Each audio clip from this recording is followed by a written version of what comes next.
हम लोग श्रीमद् भागवतम के तीसरे स्कंद के 23वें अध्याय के 12 श्लोक से आगे पढ़ेंगे। तो पिछले श्लोक में माता देवहूति ने कहा कि ऐसी व्यवस्था कीजिए, खान पान की व्यवस्था कीजिए कि मेरा शरीर जो दुर्बल हो गया है वह आपके योग्य बने और संतान उत्पत्ति के कार्य के लिए, और साथ साथ ऐसे एक महल की व्यवस्था भी कीजिए। भाई तो शरीर तो बाद में ठीक होगा, पहले महल बनवाना होगा।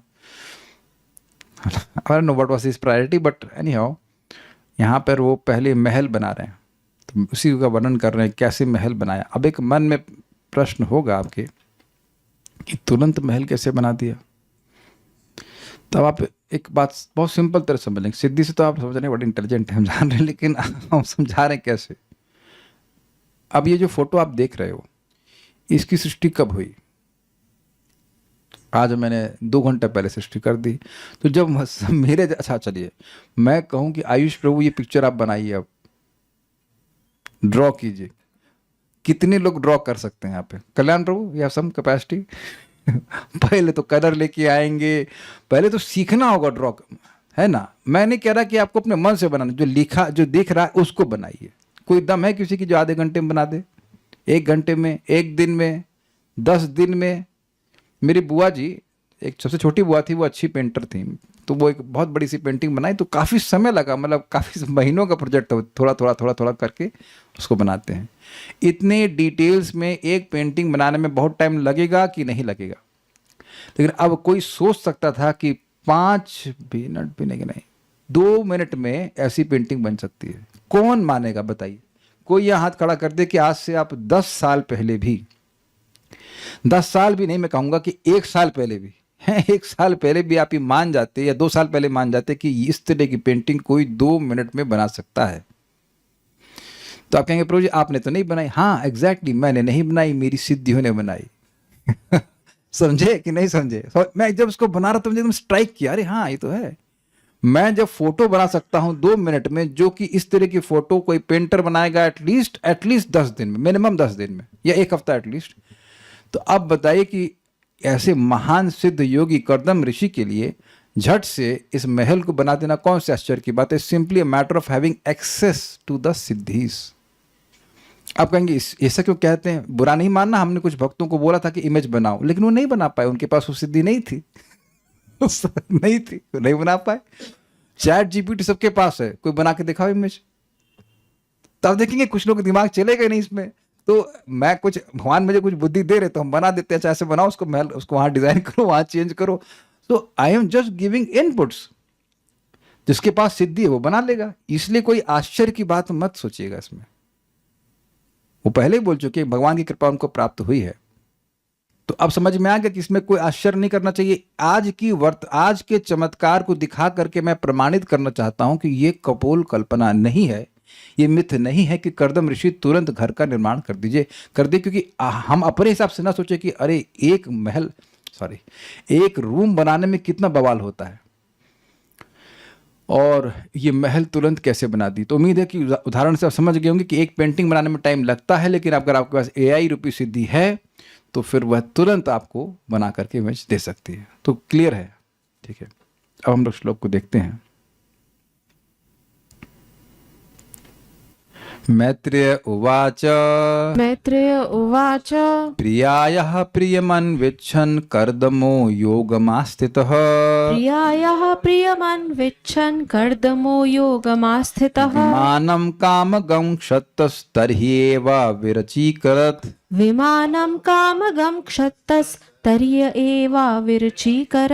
बोलिए। मैत्रेय उवाच प्रियायाः प्रियमन्विच्छन् कर्दमो योगमास्थितः विमानं कामगं क्षत्तस्तर्ह्य एव विरचीकरत्।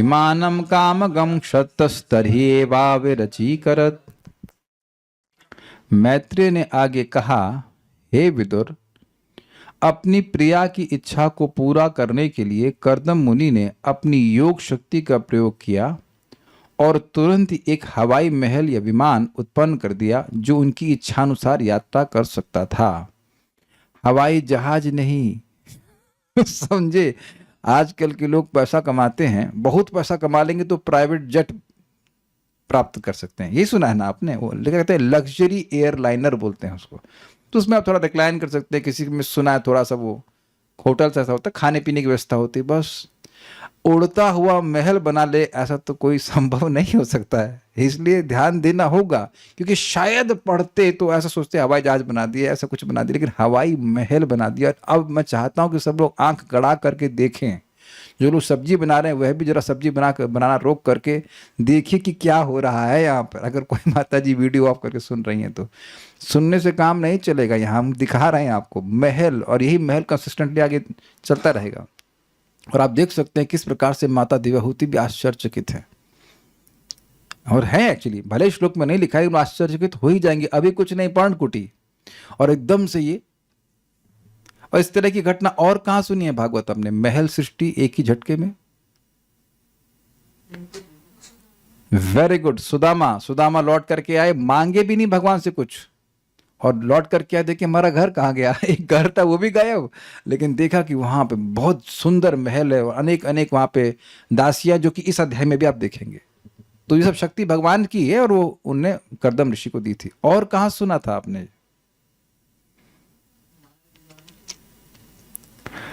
मय दानव। वेरी गुड कल्याण प्रभुगढ़, वेरी गुड आंसर। मय दानव ने भी किसके लिए सृष्टि करी थी? शल्व के लिए करी थी क्या? शल्व नाम का एक असुर था, नहीं मय ने तो करी थी, लेकिन एक शल्व नाम का असुर था, उसको शिव जी की कृपा से कोई उड़ता हुआ विमान मिला था, लेकिन वो अपने आप एक सिटी था विमान, लेकिन अपने आप में सिटी था। और मय दानव भी था, उसने कुछ बनाया था। मय दानव ने भी बनाया था, और उसको जलाए थे शिव जी तीर मार करके, इसीलिए उनको त्रिपुरारी कहते हैं। तो ये सिद्धि है कुछ लोगों के पास। और हाँ, भगवान श्री कृष्ण के बारे में भी मैं बोलना चाहता हूं। मथुरा को पूरा ट्रांसफर कर दिए द्वारका एक ही रात में, तो वहां भी महल बन गया। इंद्रप्रस्थ कोई कह रहा है, आई एम नॉट श्योर, मैदानों में बना दिया, तुरंत बना दिया था, हमको नहीं पता। लेकिन हाँ, एक अच्छे एग्जाम्पल्स कुछ आ गए कि तुरंत महलों की सृष्टि हुई है, उड़ते हुए महलों की सृष्टि इन्होंने करी है। हवा महल जो असली में हवा में उड़े, उस हवा महल की सृष्टि इन्होंने कर दी। कामका तो का अर्थ समझ रहे हैं, कामका मतलब हर जगह कहीं भी जा सकता था। मैत्रेय वाचा, मैत्रेय मुनि ने कहा, प्रियाया, अपनी प्रियतमा देवहूति की प्रियम इच्छा को, जो उनको प्रिय था उसको अनविच्छम पूर्ण करने के लिए कर्दम यानी कर्दम ऋषि ने योगम आस्थिता, योग शक्ति का प्रयोग किया। शक्त हे विदुर जी, तरी एव उसी समय उन्होंने कामगम विमानम अविरचीकरत, इच्छानुसार चलने वाला विमान का निर्माण किया। एक शब्द यहाँ है योगम। योग शक्ति का मतलब ही होता है कि जो असंभव को संभव कर दे, उसको योग कहते हैं। इसका अर्थ ही होता है। कल एक बात आ रही थी हनीमून वाली, तो हमको उस पर हंसी आ रही कि कोई व्यक्ति हनीमून पे जाएगा भी शादी के बाद, तो वहां महल तो नहीं बनाएगा। ये महल लेके घूम रहे हैं, इनका हनीमून इज एब्सोल्युटली डिफरेंट। वो अपना विमान लेकर पूरा घर लेकर के घूमेंगे। आप देखना कहाँ कहाँ घूमते हैं वो स्वर्ग में, जहां काम का है ना शब्द, हाँ, काम का मतलब जहां उनकी इच्छा है। मान लो उनकी पत्नी कहेंगे ऐसा करते हैं, थोड़ा अलकापुरी चलते हैं। अलकापुरी समझते हैं आप? और मतलब ये स्वर्ग के रास्ते पास में स्वर्ग। अच्छा, अभी जब चंद्रमा चलता है, वहां चंद्रमा देखना है, तो कहीं भी जा सकता है, जहां इच्छा हो वहां जा सकता है, ये कहते हैं। यहाँ के विमान ऐसे नहीं कि कहीं पे भी चले जाएंगे। मैत्रेय वाचा, मैत्रेय मुनि ने कहा, प्रियाया प्रियम अन्विच्छन्, अपनी पत्नी प्रिय पत्नी का प्रिय करने के लिए कर्दम योगम आस्थितः, कर्दम ऋषि ने योग शक्ति का प्रयोग किया। और विमानम कामकः शतम, हे शत, हे विदुर जी, उन्होंने कामना के अनुसार चलने वाले विमान को तरी एव अविरचीकर, तुरंत ही बना दिया, तुरंत ही बना दिया। उसकी व्याख्या कर दी आपको कि बस जैसे ऑर्डर किया तुरंत वह सृष्टि हो गई, और वो योग शक्ति के द्वारा हुई। अब जो लोग भौतिकतावादी हैं वो इस बात को क्या कहेंगे? माइथोलॉजी है, क्योंकि आप नहीं कर सकते इसका मतलब कोई नहीं कर सकता। लेकिन उसका मैंने आपको क्या कहते हैं इसको, सॉल्यूशन दे दिया कि एआई के एग्जांपल से दे दिया, ठीक है। सारार्थ दर्शनी, देवहूति ने अपनी आंखों से जो भी संकेत किया कर्दम मुनि ने उसे बिना कुछ बोले पूरा कर दिया। ये कैसे हो गया? अरे भाई, जो एक क्षण में पूरा महल सृष्टि कर सकता है, उसके लिए अपनी पत्नी की इच्छा क्या है वो जानने में कठिनाई है। ये होता ही है जनरली, होता ही है तो नहीं कह सकता, लेकिन जिसके पास ये सामर्थ्य है वो जान लेगा कि उसके मन की इच्छा क्या है। देखिए, माता जी लोगों को ये पता रहता है कि उनके पति या बेटे को खाने में क्या टेस्ट पसंद है। बोलते ना, तेरे दिल की बात मैं जानूं बिकॉज आई यूज सफोला। तेरे दिल की बात मैं जानूं, ये सुना है कि नहीं सुना? हमको पता है कि तुमको टेस्ट कैसा पसंद है। तो अब उनके टेस्ट के अनुसार महल बनवाए। अब इसका क्या प्रभाव है? ऐसे पिछले घर में रहते थे तो वहाँ सब काली टाइल्स थी, उसमें कुछ वाइट रंग के डिज़ाइन थे। तो मुझे तो अच्छा नहीं लगा, बट कोई बेगर्स आर नॉट चूजर्स, उस वैसे में रह रहे थे। तो सनक सनातन प्रभु आए और उन्होंने मुझे ट्रेन किया स्पेशली एस्थेटिक्स में। तो ये कहाँ रह रहे हो तुम? हमने कहा अभी जहाँ भगवान रख रहे हैं वहाँ रह देते हैं, लेकिन जैसे इस घर में आया तो एग्जैक्टली जो मेरी पसंद की टाइल्स थी वही लगी हुई थी, वही जो रूम पे वाला दीवार में कलर है वही मुझे पसंद आया है ना। आपके घर में मैं गया था वरुण प्रभु ने कहा ये क्या वॉयलेट सा लगा रखा, बैजरी नहीं, लाइट बैगन वाला कलर था। अब कुछ भक्तों का कोई टेस्ट नहीं होता है, बुरा नहीं माना भाई, लेकिन कोई फर्क नहीं पड़ता। कब से बोला हुआ आपको? 1 साल से बोला हुआ भाई चेंज कर ले कलर, लेकिन नहीं, बाबा जी है। लेकिन कुछ लोगों को बड़ा रहता है कि हमारे घर में ऐसा होना चाहिए, ये डिज़ाइन होना चाहिए, यहाँ पत्थर ऐसा लगाना चाहिए। अग्रीड। तो अब जैसी इच्छा पत्नी की थी वैसी ही उन्होंने बनाया। कल्याणपुर को समझ में नहीं आ रहा। अरे बाबा जी लोग की बात नहीं बता रहा हूँ मैं, लेकिन जिनका एस्थेटिक्स होता है उनका संग होता है। अब इससे कोई आपकी भक्ति कम ज़्यादा नहीं हो जाती, लेकिन सबको एक स्वभाव होता है, देखता है। जैसे इनके में आश्रम में बड़ा अच्छा टाइल्स लगाई, मेरी दृष्टि जाती है, ऐसे क्या करेंगे भाई? ऐसा नहीं, यहाँ ग्रीन टाइल लगा दी, ऊपर इधर पिंक कलर लगा दिया। अब हमको समझ में आता, हमारे लखनऊ वाला घर जो था, जिस लखनऊ वाले घर में रहते थे, कितना गंदे कलर लगे हुए थे। एक जगह पिंक, एक जगह ग्रीन। ग्रीन यो ग्रीन। अब बड़ा आश्चर्य था कैसे हम उसको सहन करते थे। इवन हमारे इस्कॉन वृंदावन में आप लोग पता नहीं कितने समय से जुड़े हुए हैं। 2010 में हम लोग को पेंटिंग का सेवा दिया गया था, तो हम लोग करवाए थे वहाँ पे। उससे पहले हम लोग को ध्यान ही नहीं पड़ता था कि क्या है। ऑरेंज पिलर्स थे। अगर आप देखो आयन प्रभु के वीडियोस देखो, बजरंगी ऑरेंज समझते हैं, हनुमान जी वाले। आप लोग अगर कोई समय से जुड़े हुए हैं तो आप लोग देखते, उस समय हम लोग इतना ध्यान नहीं देते थे। जब मेरे को पेंटिंग कराने के लिए बोला गया तब मैंने देखा, अरे बाप रे, तो बड़ा इंटेंस है, हर जगह कम से कम 25 तरह के कलर्स। तो ये सब जो है अच्छा नहीं लगता है। जो जिसका एस्थेटिक सेंस है वो समझता है कि ना अच्छा नहीं है। तो ये अभी आप देखेंगे वर्णन, देखने में सुंदर था और जहाँ चाहे वहाँ जा सकता था, तो जैसी इच्छा थी। अब आपको याद रखना होगा कि एटलीस्ट चक्रवर्ती पाद के अनुसार वो अपनी इच्छा मुख से नहीं बोली थी, वो मन में सोच रही थी, मन में बोल रही थी। तो अब उस बात को समझ गए और वह इच्छा, वो इस प्रकार का महल बना दिया। उन्होंने कोई उत्तर नहीं दिया, यानी कि मतलब कर्दम ऋषि कुछ बोले नहीं, सीधे बना दिए। वह स्थान देवताओं या मनुष्यों की रचनाओं की तरह सुखम। 1 मिनट रुक जाइए, एक इंटरेस्टिंग है, इसको मैं समझाता हूं। जैसे अब आप कुछ सोच रहे हैं, उसको आप लिख दिए हैं, तो एआई उसके काफी अनुरूप बना देता है। ये मैं अपने अनुभव से बोल रहा हूँ कि जैसा हम सोच रहे थे कि महल वैसा कुछ बनना चाहिए, वैसा ही बना के रख दिया। वैसा ही मतलब नॉट एग्जैक्टली वैसा। अब अगर आपका अनुभव हो कि आप प्रॉम्प्ट देंगे, उसके बाद वो जो बनाएगा वो आपके प्रॉम्प्ट से भी श्रेष्ठ होता है। मैं पता नहीं, ये देखिए वही व्यक्ति समझ पाएगा जिसने कभी इसको किया है। आप लोग ट्राई करना, चैट जीपीटी पे जाना, कोई प्रॉम्प्ट देना, ये बनाओ, तो आपके मन में कुछ है इच्छा कि ये बना दो, लेकिन अब वो बना के जो देगा वो एग्जैक्टली प्रॉम्प्ट से थोड़ा होगा कि एक शब्द, मैं कहूँ कि एक बिल्ली की फोटो बनाओ, तो बिल्ली शब्द और बिल्ली के रूप में अंतर नहीं हो जाएगा। उसके में कितने डिटेल्स हो सकते हैं, आप समझ रहे हैं। उसमें मैं बोल देता हूँ कि अल्ट्रा रियलिस्टिक बनाओ तो असली दिखेगा, बोलूँगा क्लासिकल पेंटिंग स्टाइल बनाओ तो ऐसे भी यहाँ पे पेंटिंग बनाई है तो वैसा दिखेगा। तो आप देख सकते हैं कि एक ही शब्द बिल्ली, या चलिए बिल्ली नहीं है, मान लीजिए कृष्ण शब्द लिया तो कृष्ण के अलग अलग रूप, अलग अलग तरह से रूप बन सकते हैं। तो वहाँ पे बहुत कंट्रोल नहीं उस व्यक्ति का, मैं ऐसे समझ रहा हूँ। उनकी इच्छा हुई कि भाई महल बन जाए, अब वो अच्छा यहाँ वो टाइल लगाना, यहाँ वो पर्दा लगाना, ऐसा नहीं कर रहे हैं। Things are in auto mode. कुछ समझा पा रहा हूँ मैं? और ऐसा भगवान करते हैं। भगवान की एक गुण है स्वाभाविकी ज्ञान बल क्रिया च। भगवान के स्वाभाविक ज्ञान बल क्रिया है, उन्हें कुछ करना नहीं पड़ता है। अच्छा, वही उनके मन में इच्छा हो कि सृष्टि हो जाए, तो अब वो एक एक चीज को डिटेल में नहीं देख रहे कि ऐसे बने वो वैसे बने, भगवान की शक्ति कर देती है। छाये वो यस्य भुवनानि बिभर्ति दुर्गा, दुर्गा देवी मैनेज कर देती है। आप समझें, जैसे मैं वेदवाद में आपको कहता हूँ कि आज मान लीजिए मैंने कहा कि आप फॉर एग्जाम्पल भिंडी की सब्जी बना दीजिए, तो मैं सर पे खड़ा रहता हूँ, तो आप समझ जाते हैं कि क्या बनाना, बना देती हैं। बस इतना मैंने बोल दिया कि भिंडी सब्जी बना दीजिए, अग्रीड। तो उसी तरह से भगवान जैसे करते हैं, इसी तरह से यहाँ पे इन्होंने इच्छा करी कि बन जाए। अब उसके बाद डिटेल्स वो मैनेज, उनकी जो एनर्जीज थी, जो उनकी योग सिद्धियां थी, वो सब मैनेज करके बना दी। ये मैं क्या समझाना चाहता हूँ, ठीक है। वह स्थान देवताओं या मनुष्यों की रचनाओं की तरह सुखों में अपूर्ण नहीं था। इसका थोड़ा समझिए मतलब। कितनी अद्भुत बात है कि आज ही मैंने इस संबंध में एक प्रवचन सुना, परम पूज्य भक्ति विज्ञान महाराज का। बड़ा सुंदर प्रवचन था कॉन्शियसनेस के ऊपर। तो उन्होंने कहा कि मैटर चेंज होता है, लेकिन आगे के श्लोक से भी क्लियर होगा, मैटर चेंज होता है लेकिन मैटर केवल डिग्रेड होता है, इंप्रूव नहीं होता है। ये सबको स्वीकार है कि नहीं?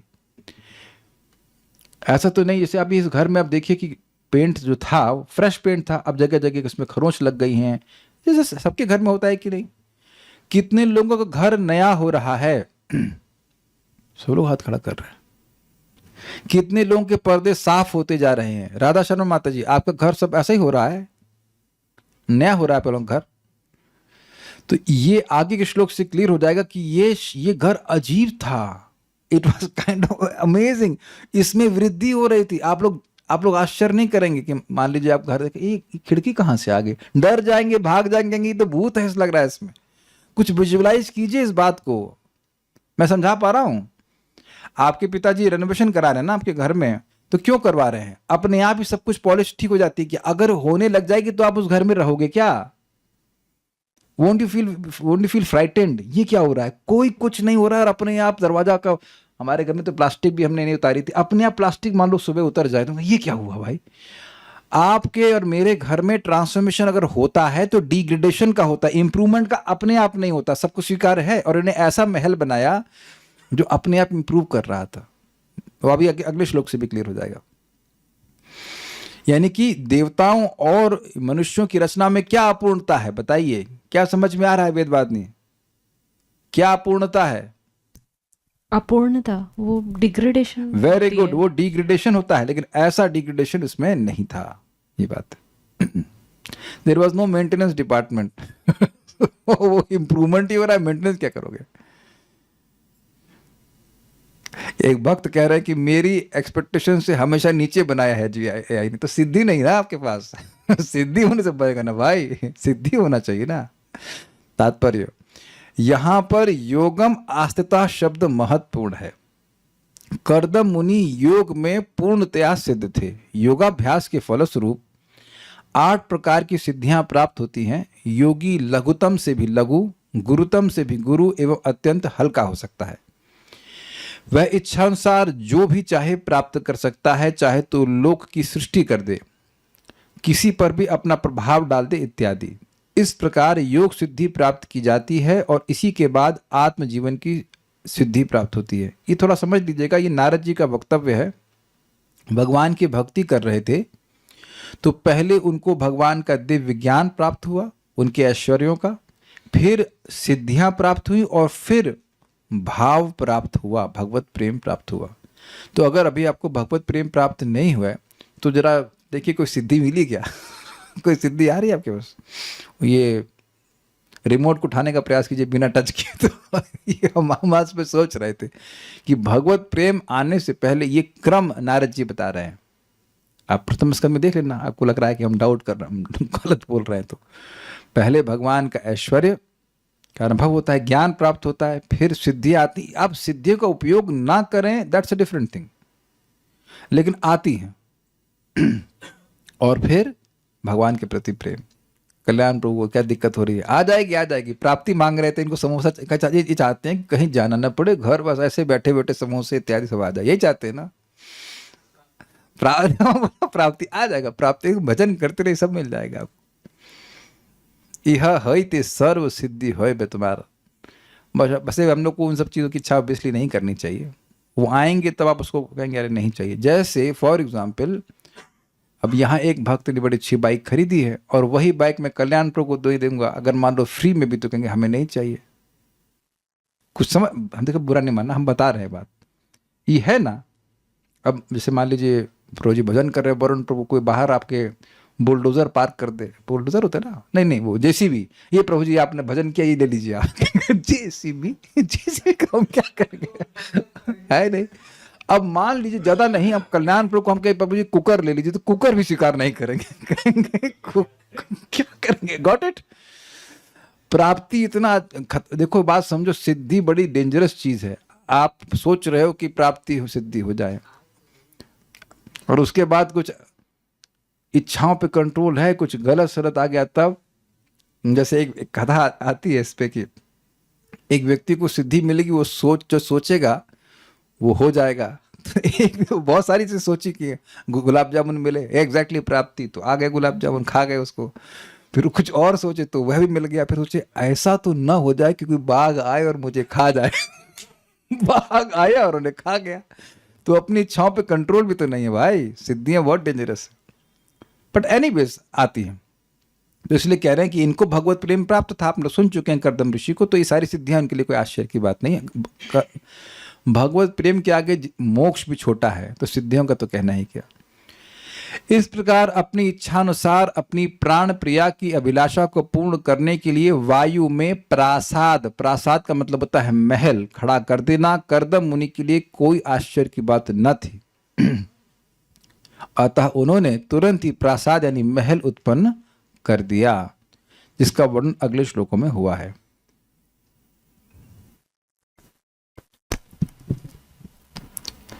सर्वकामादुगम दिव्यम सर्वरत्न समन्वितम, सर्वकामदुघं दिव्यं सर्वरत्न समन्वितं, सर्वदर्ध्युपचर्योदर्कम मणिस्तंभैरुपस्कृतम, सर्वद्युर्पचयोदर्कं मणिस्तंभैरुपस्कृतम्, सर्वकामादुघम दिव्यम सर्वरत्न समन्वितम, सर्वकामदुघं दिव्यं सर्वरत्न समन्वितं, सर्वदध्युरुपचयोदर्कम मणिस्तंभैरुपस्कृतम, सर्वद्युर्पचयोदर्कं मणिस्तंभैरुपस्कृतम्, सर्वकामदुघं दिव्यं सर्वरत्न समन्वितं, सर्वकामादुघम दिव्यम सर्वरत्न समन्वितम, सर्वद्युर्पचयोदर्कं मणिस्तंभैरुपस्कृतम्, सर्वदध्युरुपचयोदर्कम मणिस्तंभैरुपस्कृतम। यह सभी प्रकार के रत्नों से जटित बहुमूल मणियों के खंभों से सुशोभित, मतलब मणियों के खंभे थे, तथा इच्छित फल प्रदान करने वाले विस्मयजनक संरचना यानी महल थी। महल संरचना थी मतलब महल था, मतलब खंभे के बाहर सामने खड़े गए, थोड़ा समोसा चटनी देना तो समोसा चटनी देना तो खंबा आपको समोसा चटनी भी दे देगा, ये बात है। समझ में आपको।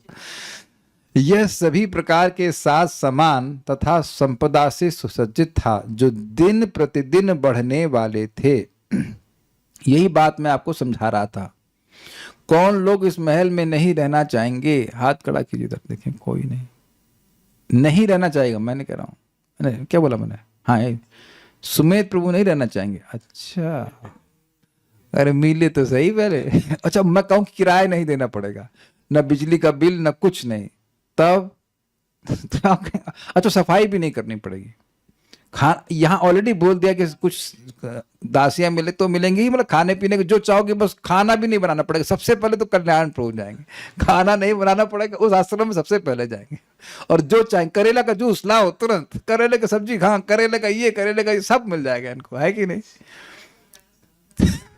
तो आप देख लीजिए कि कितना अद्भुत महल है। तो उम्मीद है कि कुछ समझ में आ रहा होगा कि इन्हें दिखा दिया है, कुछ खंबे हैं इसमें लाल पीली मणियां हैं। ही ट्राइड इज बेस्ट कि मणियां अंकित हैं। हम चाह रहे हैं कि धीरे धीरे करके एक बात को मन में छाप कर चले, जल्दी जल्दी नहीं पढ़े। तो उम्मीद है कि बात समझ में आ रही हो कि इस प्रकार का महल बन गया।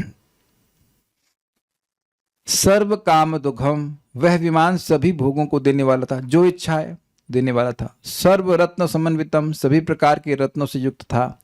सर्व रिद्धि उदरकम उपचय, सभी ऐश्वर्यों को उत्तरोत्तर वृद्धि से संपन्न था। मतलब समझ पा रहे हैं, जिसमें मैंने समझाया था आपको कि मैटर डिग्रेड करता है, लेकिन ये और सुंदर होता जा रहा है, और विशाल और बढ़ता जा रहा है, ये कह रहे हैं यहाँ पे। ये कि एक बहुत अद्भुत बात है जो कि आप कहीं जगत में नहीं देखते हैं।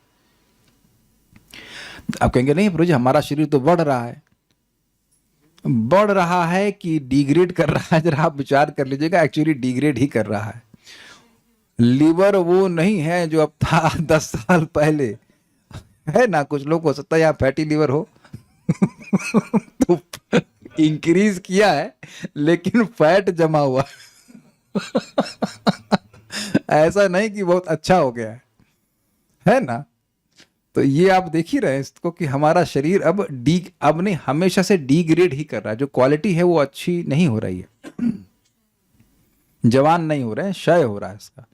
और वो भी इसलिए, थोड़ा बहुत जो शरीर में मेंटेनेंस दिख रहा है वो भी इसलिए क्योंकि आप बैठे हो आत्मा के रूप में। जैसे आत्मा बाहर निकलेगी तुरंत सड़ना शुरू हो जाता है। एक्चुअली सड़ तो हमेशा ही रहा होता है, मतलब करना मत, लेकिन 2 महीने स्नान नहीं करना तो समझ में आ जाएगा कितना सड़ता है शरीर।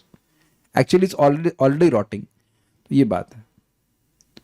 अच्छा, दिव्यम मणि स्तंभ, अत्यंत सुंदर और मणिमय खंभों से उपस्कृतम माने सुशोभित था।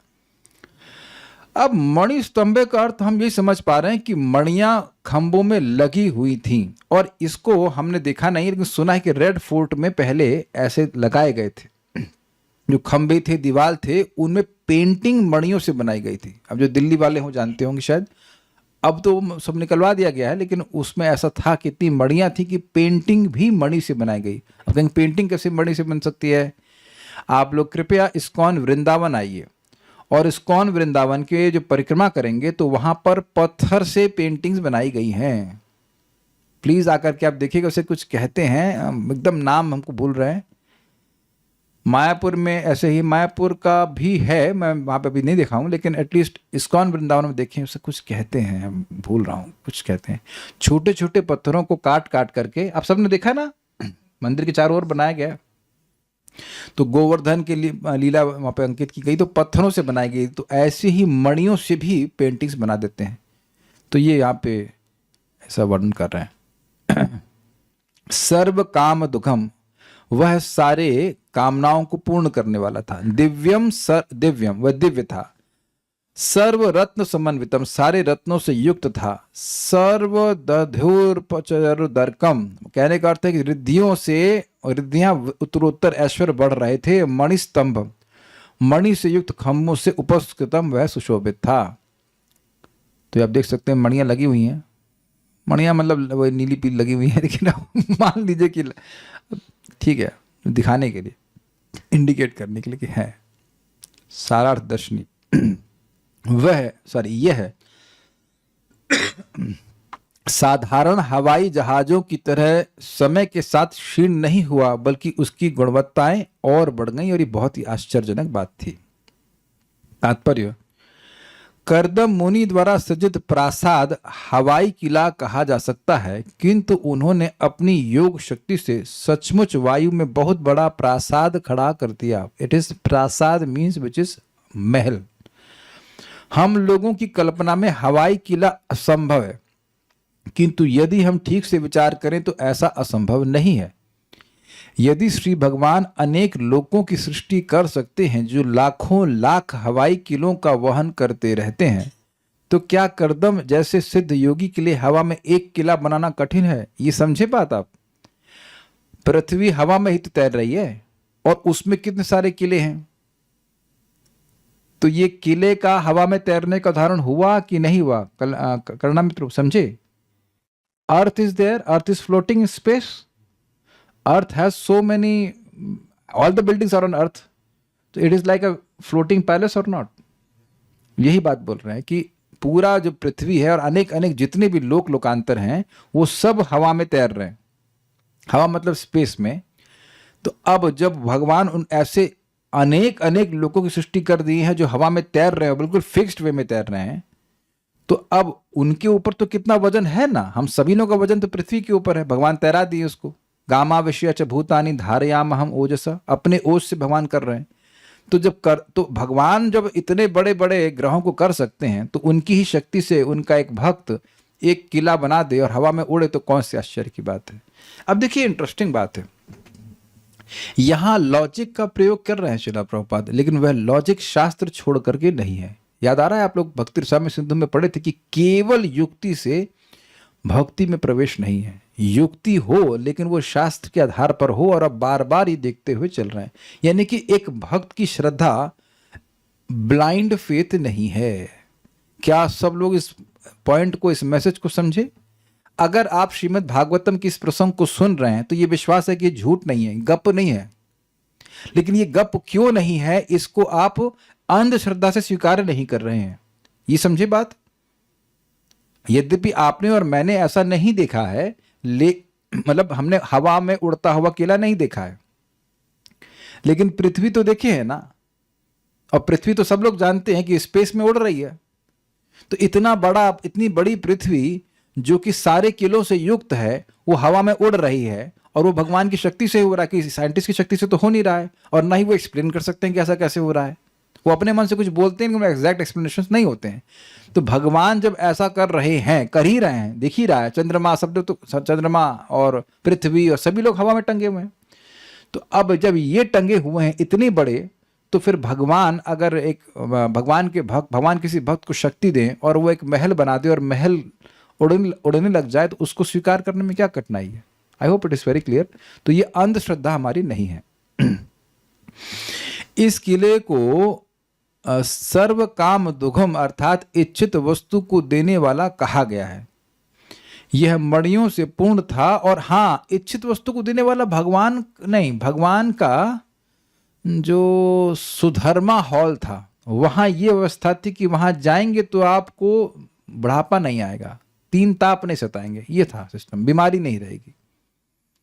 अब ऐसे तो द्वारका सब कुछ इच्छामयी है, तो उसमें कोई कहने की दिक्कत ही नहीं। यहां तक कि इसमें खंबे भी मोती तथा अन्य बहुमूल्य पत्थरों से बने थे। इससे ये भी समझ में आ रहा है, जो अंडरस्टैंडिंग है, कि वो खंबा ही मणि का बना था। ये भी अंडरस्टैंडिंग हो सकती है, और ये भी हो सकता है कि वो खंबा होगा, उसमें मणि जड़ी होगी। It can be both ways. अब जब आप लोग बनाना सीख जाना तो बताना। ये दोनों हम तो देखे नहीं, तो इसलिए अंदाज लगा सकते हैं कि मणियां जड़ी होंगी या फिर मणि से ही बना होगा।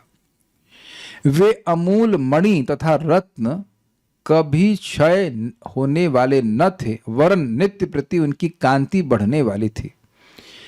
हमने इस पृथ्वी पर भी ऐसे प्रासादों के बारे में सुना है। भगवान श्री कृष्ण ने 16,108 पत्नियों के लिए जो प्रासाद बनाए थे, वे मणियों से जटित थे, जिससे रात्रि में प्रकाश की आवश्यकता ही नहीं पड़ती थी। तो अब भगवान और एक ऋषि में अंतर यही है कि भगवान तो अब कितने भी बना सकते हैं। तो ये बात यहाँ पे कह रहे हैं। अब अगला श्लोक देखते हैं। दिव्योपकरणोपेतम सर्वकाल सुखावहम, दिव्योपकरणोपेतम सर्वकाल सुखावहम, पट्टिकाभिः पताकाभिर्विचित्राभिर अलंकृतम, पट्टिकाभिः पताकाभिर्विचित्राभिरलंकृतम। बोलिए। दिव्योपकरणोपेतम सर्वकाल सुखावहम, दिव्योपकरणोपेतम सर्वकाल सुखावहम, पट्टिकाभिः पताकाभिर्विचित्राभिरलंकृतम, पट्टिकाभिः पताकाभिर्विचित्राभिर अलंकृतम। मैं समझता हूँ एक और श्लोक भी है इसमें। सृग्भिर्विचित्र माल्याभिर्मंजुषिंचत षडंग्रिभिः, सृग्भिर्विचित्रमाल्याभिर्मंजुषिञ्चत् षडंग्रिभिः, दुकूल क्षौम कौशेयैर्नानावस्त्रैर्विराजितम्, दुकूलक्षौमकौशेयैर्नानावस्त्रैर्विराजितम्, स्त्रिग्भिर्विचित्रमाल्याभिर्मंजुषिञ्चत् षडंग्रिभिः, सृग्भिर्विचित्र माल्याभिर्मंजुषिंचत षडंग्रिभिः, दुकूलक्षौमकौशेयैर्नानावस्त्रैर्विराजितम्, दुकूल क्षौम कौशेयैर्नानावस्त्रैर्विराजितम्। यह प्रासाद या दुर्ग सभी प्रकार की सामग्री से सुसज्जित था, और यह सभी ऋतुओं में सुखदायक था। क्या मतलब है? मतलब यह है कि अमेज़न से कुछ ऑर्डर नहीं करना था, नाउ थिंक अबाउट दैट। ऐसा घर जहां आपको कुछ भी ऑर्डर नहीं करना पड़े, सब पहले से व्यवस्थित है, आटा दाल चावल जो भी उनको चाहिए होगा सब कुछ। हाँ, काम धोखे बोला ही है ना, इसलिए फ्रिज चाहिए तो फ्रिज भी फ्रिज की जरूरत ही क्या होगी बताओ। मान लीजिए कहोगे वेदवानी ऐसा घर होता हमारा कि आलू चाहिए, हाँ एक डब्बे से निकालो आलू आ गया फ्रेश, तो फ्रिज की जरूरत क्या है ना। इंस्टेंट ना, जस्ट इन टाइम बोलते हैं ना, तुरंत चाहिए तुरंत मिल जाता है। और ये सभी ऋतुओं में सुखदायक था। ये क्या स्पेशल बात है, देखिए जिन घरों में हम लोग रह रहे हैं, अगर एसी ना लगा हो तब गर्मी में कैसा लगेगा आपका 1 BHK 2 BHK या वट एवर 100 BHK कहेंगे भाई तो नरक में रह रहे हैं, एकदम गर्म हो जाता है कि नहीं। तो मैं सोच रहा था कि इसको हम लोग अनुभव करते हैं, जब एसी लग जाता है तो घर कौन सी ऋतु में खराब लगता है। ऑब्वियसली एसी एंड हीटर, तो कौन सी ऋतु में घर खराब लगता है।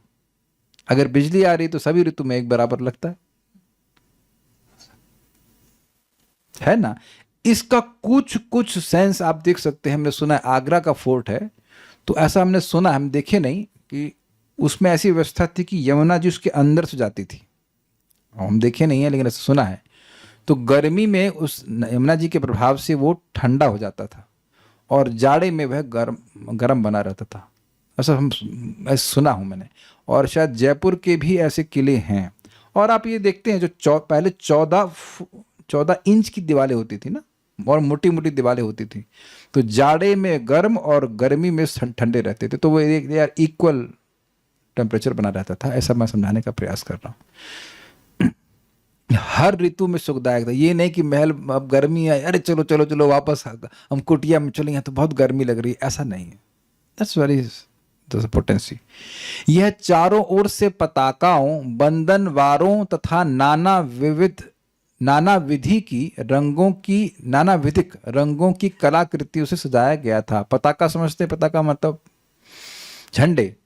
झंडे बड़े रॉयल लगते हैं। अगर आपने नोटिस किया हो कहीं किसी किसी घरों में, घर नहीं बोलूँगा, बंगलों में लाइन से झंडे लगे रहते थे। हमारे स्कूल में, अज्ञान के स्कूल में, CMS लखनऊ में, तो वो लोग बड़े उसको सुंदर दिखाने के लिए लाइन से, पंक्ति से झंडे लगाते हैं। किसी ने देखा भी है, समझ रहे होंगे आप लोग, यहाँ पे राजपथ पे लगाते हैं दिल्ली में, if I am not wrong, at least कुछ दिनों के लिए। वैसे इंडिपेंडेंस डे पे वो लोग पताका लगा देते हैं, बहुत सुंदर सुंदर तरह से, अच्छी लगती हैं। इधर इस्कॉन मायापुर में भी लगाते हैं, वो जगह जगह झंडे लगा देते हैं, उससे बड़ा अच्छा लगता है देखने में। बंधनवार सब जानते ही हैं, तोरण इत्यादि। और कलाकृति, बंधनवार नहीं समझते हैं, ये पत्ती होती है ना, पत्तियों की, आम की पत्ती और ये अशोक की पत्ती, उसको बांध देते हैं तो उससे बड़ा सुंदर लगता है और ऑस्पिशियस भी माना जाता है। यहाँ पे ये कैक्टस का नाम जगह जगह कैक्टस लगे हुए थे, इसका वर्णन नहीं, ये मॉडर्न सेंस है डेवलप करने का कि घर को जगह जगह कैक्टस लगा दीजिए, फालतू की चीज़ें ऑस्पिशियस चीज थी वो लगाई। भाई अपने घरों में भी तो आप लोग पेंटिंग वेंटिंग लगा के रखे होंगे ना, तो वही कह रहे हैं कि सुंदर सुंदर कलाकृतियां भी वहाँ पे लगी हुई थी। यह आकर्षक पुष्पों के हारों से, जिससे मधुर गुंजार करते भौरे आकृष्ट हो रहे थे, तथा लिनेन मतलब होता है कॉटन, है ना, लिनेन कॉटन, रेशमी तथा अन्य तंतुओं से बने पर्दों से शोभायमान थे। जैसे मेरे पीछे ये जो कपड़ा है, ये है jute, yes it is something of a linen नहीं कहेंगे, लिनन सॉफ्ट होता है, हाँ, और रेशमी जो है वो थोड़े चमकदार होते हैं, तो उस तरह के पर्दों से वो शोभायमान थे। इसकी इमेज कहाँ गई? ये रही इमेज, हाँ, तो कुछ इमेज दिख रही होगी यहाँ पे, कुछ कुछ बनाए हैं, झंडे लगा दिए हैं, पताका लगा दिए हैं उसमें जोड़ दिया उसने, और कुछ पर्दे भी हल्के फुल्के हैं, वो थोड़ा दिख रहे हैं। तो बेचारे को जितना सामर्थ्य था, कोई जितना समझ में आया उसने कर दिया, फिर भी ठीक लग रहा होगा। कहाँ गया? दिव्य उपकरण, उसमें विचित्र सामग्रियां उपेतम अर्थात रखी थी। वह सर्वकाल सुखावम, सभी ऋतुओं में आनंद देने वाला था। आवह मतलब ढोके लाने वाला, सुख प्रदान करने वाला था। विचित्राभि पट्टिका भी, अनेक रंग की रेशमी पताका भी झंडियों से अलंकृतम अर्थात सजाया गया था। स्पष्ट है तो, उसके बाद कह रहे हैं विचित्र माल्या भी, अनेक रंग के आकर्षक पुष्पों की सृग भी, यानी मालाओं से, षडंग्री भी, भौरों की मंजू सिंजत मधुर गुंजार से वह सुशोभित था। अब षडंग्री का हमको कुछ रिसर्च नहीं कर पाए, लगता है कि अंग्रिभी का मतलब होता है टांग और षड मतलब होता है छह। हो सकता है कि भौरों की 6 टांगे होती हों।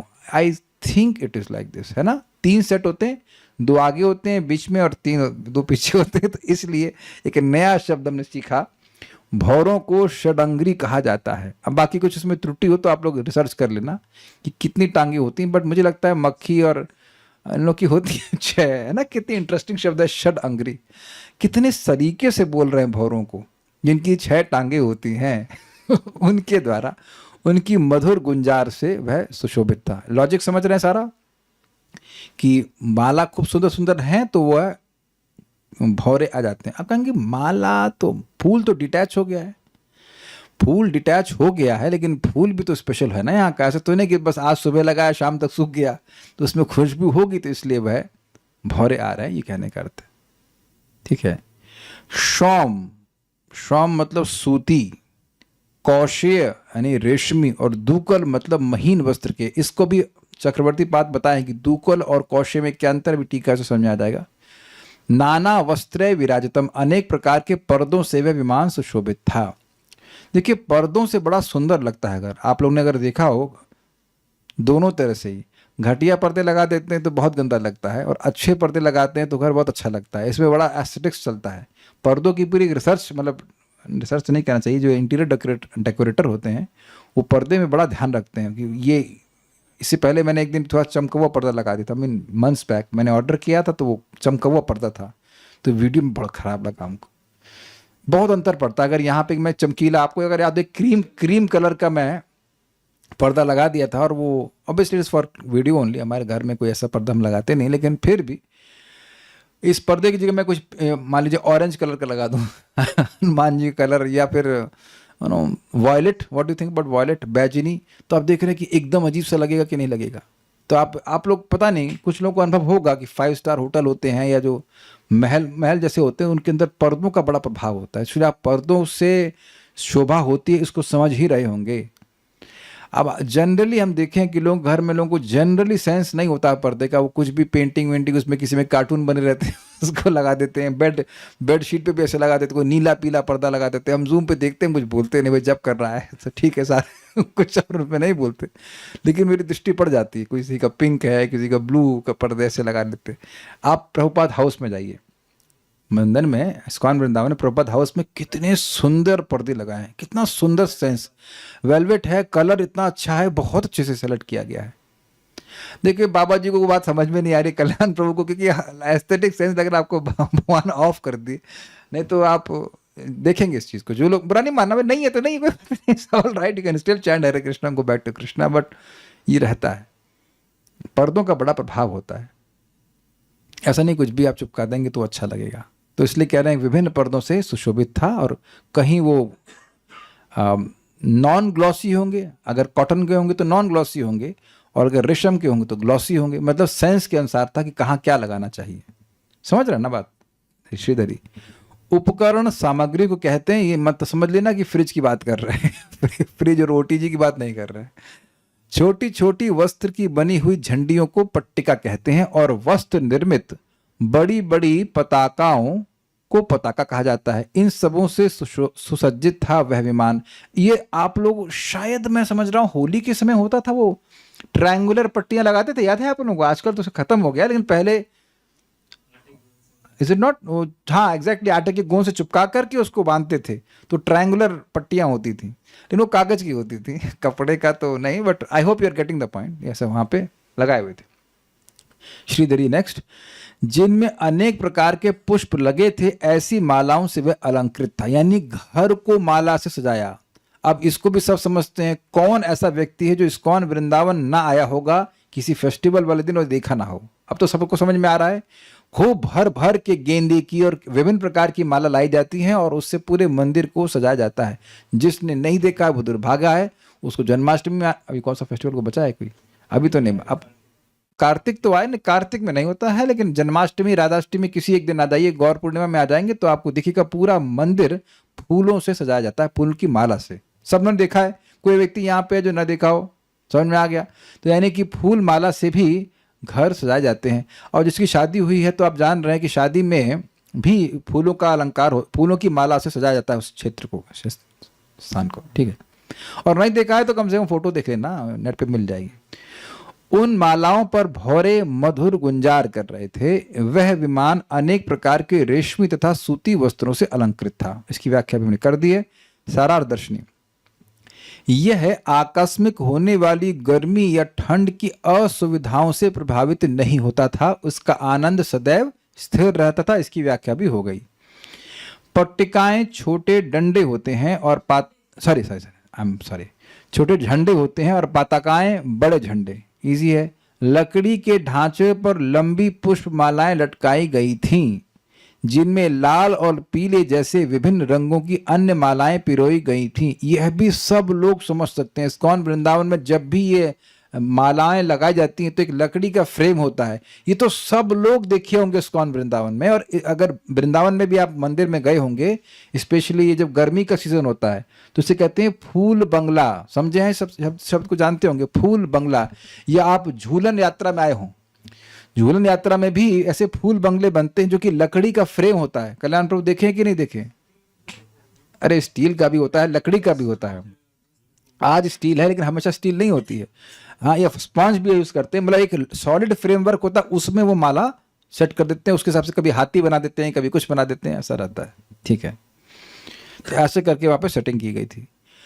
अब देखिए इंटरेस्टिंग शब्द बता रहे हैं। दुकूल छोटे कोकून से बनी रेशमी वस्त्र को कहते हैं, और कौशेय बड़े कोकून से बनी रेशमी वस्त्र को कहते हैं। कोकून समझते हैं? रेशम का कीड़ा, तो वो जो कोकून बना लेता है अपने चारों ओर, तो इसमें लगता है कि दो वैरायटी होती है, एक छोटा कोकून, एक बड़ा कोकून। तो उससे जो छोटा कोकून से होता है उससे दुकूल आता है, और जो बड़ा कोकून है उससे कौशेय आता है। और शॉम जो है वो सूती वस्त्र को कहते हैं। ये सब बातें हैं। आखिरी श्लोक। उपरि उपरि विन्यस्त निलयेषु पृथक पृथक। उपरि विन्यस्त निलयेषु पृथक पृथक। क्षिप्तः कशिपुभिः कान्तं पर्यङ्क व्यजनासनैः। क्षिप्तः कशिपुभिः कान्तं पर्यङ्क व्यजनासनैः। उपरि उपरि विन्यस्त निलयेषु पृथक पृथक। उपरि उपरि विन्यस्त निलयेषु पृथक पृथक। क्षिप्तः कशिपुभिः कान्तं पर्यङ्क व्यजनासनैः। क्षिप्तः कशिपुभिः कान्तं पर्यङ्क व्यजनासनैः। उपरि उपरि विन्यस्त निलयेषु पृथक पृथक। उपरि उपरि विन्यस्त निलयेषु पृथक पृथक। क्षिप्तः कशिपुभिः कान्तं पर्यङ्क व्यजनासनैः। क्षिप्तः कशिपुभिः कान्तं पर्यङ्क व्यजनासनैः। इससे पहले श्लोक में जाएं, मैं सोच रहा था कि जब यहाँ इतना सुंदर महल बन सकता है तो वैकुंठ के महलों का, गोलोक के घरों का तो आप कल्पना भी नहीं कर सकते। तो पता है कैसे रहना चाहिए कि आपका घर एक ट्रेन का कंपार्टमेंट है। जैसे ट्रेन के कंपार्टमेंट में आप ये उम्मीद नहीं करते कि बहुत बड़ा मकान हो, वहाँ पे बहुत बड़ा कंपार्टमेंट हो, रोने की रहने की जगह मिल गई, खुश रहिए। एसी लग गया और अच्छी बात है, चलो गर्मी भी नहीं लगेगी अगर लग गया तो। और अब अपने जब घर जाएंगे तब वहाँ फैल कर रहेंगे। कह दीजिए कि यह इस भावना से आपने यात्रा नहीं करी। समझे मैंने क्या कहा? आप समझ रहे ना मेरी बात? नहीं समझा ये बात? आप ट्रेन में बैठे रहते हैं तो जानते हैं कि ये घर ये टेम्परेरी है, मैं घर जाऊंगा वहां आराम से रहूंगा, घर हमारा बड़ा है। उसी प्रकार से हम ये पूरा ब्रह्मलोक पर्यंत कोई स्थान आपके लायक नहीं है। इसलिए कभी ये दिमाग में मत घुसाइएगा कि मैं बड़ा घर ले लूंगा तो मैं सुखी हो जाऊंगा। It is not going to happen. उतना लीजिए जितना आपके लिए आवश्यक है, और ये समझिए कि अब हमको गोलोक जाना है, वहां आराम से रहेंगे। बस कुछ समय की बात है, थोड़ा सा है ना, कुछ समय की बात, थोड़ी सी यात्रा। इसको देह यात्रा भी तो कहा जाता है। Is it not? और ऐसा है, अपने मन से हम नहीं कह रहे हैं, पृथ्वी तो घूम ही रही ना, उसके संग आप अपनी बोगी में बैठे हुए घूम रहे हैं। और वैसे भी हो क्या, क्या श्लोक है, ब्रह्मांड भ्रमिते कोनो भाग्यवान जीव, तो भ्रमण तो चल ही रहा है, तो भ्रमण ही कर रहे हैं, लेकिन अपने घर की प्राप्ति कर लेंगे, वहां शांति से रहेंगे, चैन से रहेंगे। It will help you like anything. हमें केवल दिन काटने हैं और नाम उच्चारण करना है, भगवान की बात सुननी है। अपना घर यहाँ किसी का नहीं। आप एक विचार करिए, बड़ी सिंपल सी बात कि ट्रेन में बुकिंग करना आसान है कि ट्रेन बनाना? तो अगर मैं कहूं कि भाई ट्रेन में बुकिंग लेनी है तो किराए ही देंगे ना, आप किराए दे रहे हैं, कुछ समय तक रह रहे हैं तो कोई दिक्कत नहीं, लेकिन आप सोचने लग जाएं कि यार एक बोगी बनाई जाए तो इसमें हम रहेंगे, तो ये बेवकूफ़ी होगी कि नहीं? तो ठीक है, आप अपना घर खरीदना चाहते हैं, कुछ करना चाहते हैं, जो करना चाहें करें, हमें कोई आपत्ति नहीं है, कर लीजिए जैसे करना चाहें, लेकिन ये भावना मत रखिए कि वो आपका है, क्योंकि कल आपका, आप उसमें रहेंगे, कोई उसका पक्का नहीं है। You do what you want to do, लेकिन हमें देख रहे हैं, ये मैं नहीं कह रहा हूं, कर्जा ले लेकर के मकान बनाना मतलब टेंशन, ये हम नहीं कह रहे हैं। जिस व्यक्ति के ऊपर कर्जा होता है, जिसकी पत्नी प्रेम से नहीं बात करती, उसे अपने घर से बहुत दूर जाना पड़ता है, वह दुखी रहता है। हम प्लीज क्षमा कीजिएगा, हम इसलिए बोल रहे हैं कि कर्जा लेकर के आप ट्रेन के कंपार्टमेंट में तो नहीं बैठते हैं ना। क्यों गौरव प्रभु के बैठे हैं आप, कर्जा लेकर के ट्रैवल किए कहीं? ना ना ना, ट्रैवल कर्जा लेकर के तो नहीं किए। You are aware that this place does not belong to me. ये मेरे विचार हैं, आप मतलब हमको तो विचार के लीजिए, हमको तो ये दिख रहा है कि जिस रूम में मैं बैठा हूँ, बोले 12x12 का है ना, समझ 10x12, इतना बड़ा अगर कंपार्टमेंट आपको ट्रेन में मिल जाता तब कहते ना राजा हैं। क्यों भाई? अच्युत शर्मा माता जी, जिस रूम में आप बैठी हैं एसी तो लगाई होगा आपने, इतना बड़ा रूम आप नहीं लगा? अरे तो हमसे भी तपस्वी हैं। अच्छा चलो ठीक है, एसी भी लगाई नहीं आपने, स्लीपर क्लास में जा रही हैं। तो अब उतना बड़ा आपको अगर ट्रेन में कंपार्टमेंट मिल जाए तो कहेंगे ना एकदम रानी की तरह जा रहे हैं। करना मत रहो, जितना बड़े रूम में आप रह रहे हो उतना कभी आपको ट्रेन में मिला? फर्स्ट क्लास एसी में भी नहीं मिलता। वहां अरे यार 5,000 रुपए खर्च करता है कुछ घंटों के लिए, और यहाँ पे आपको एकदम बढ़िया रूम मिला है, तो अरे हमारा घर तो बड़ा छोटा है। तो मूर्खता है कि नहीं? ये भगवान की भक्ति करेंगे, भागवत सुनेंगे तो बहुत जल्दी ही वैकुंठ की प्राप्ति हो जाएगी। तो हम आप श्लोक को देखते हैं।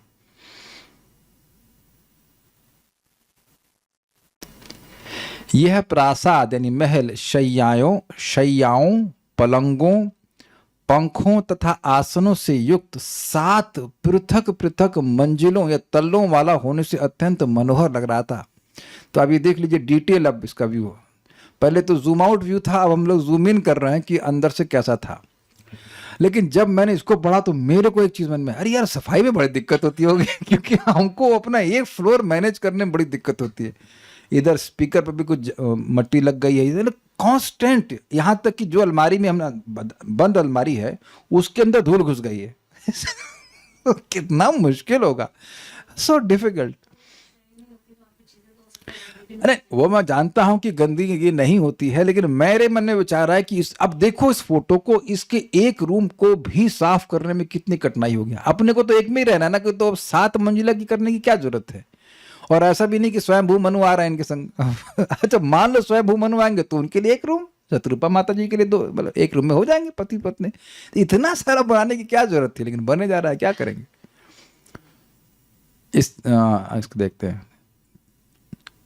ऊपरी विन्यस्त, एक के ऊपर एक बनाए गए, 1 2 3 ऐसे करके, निलयेषु पृथक पृथक, कमरों में अलग अलग क्षिप्तई यानी व्यवस्थित, कशिपु भी मतलब शैया, कशिपु मतलब होता है सॉफ्ट बेड,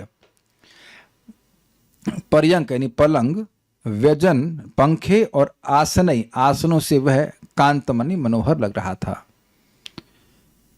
सारा दर्शनी, वहां आयातकार मतलब रेक्टेंगुलर पलंग थे, जिन पर कपास के आवरण बिछे हुए थे, कॉटन के। तो ये फोटो समझ में आ गई? अब तो बिल्कुल समझ में आ रहा ना, जूम्ड इन। तो कहेंगे प्रभु टेबल लैंप कैसे था वहां पे?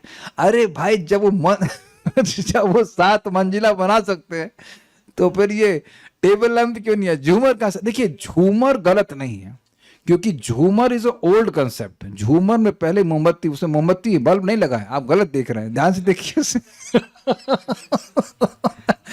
उसमें मोमबत्ती लगी हुई है, और जो टेबल लैंप है उसकी में भी मोमबत्ती, उसमें भी कैंडल लगा हुआ है। समझने का प्रयास कीजिए भाई। आप ये बताओ कि अपने घरों में, वो याद है लालटेन हुआ करती थी, उसी से तो टेबल लैंप आया है भाई। ये बताइए वरुण प्रभु कि बल्ब पहले आया कि बत्ती पहले आई? बत्ती पहले आई, तो वही दिखा रहे हैं आप।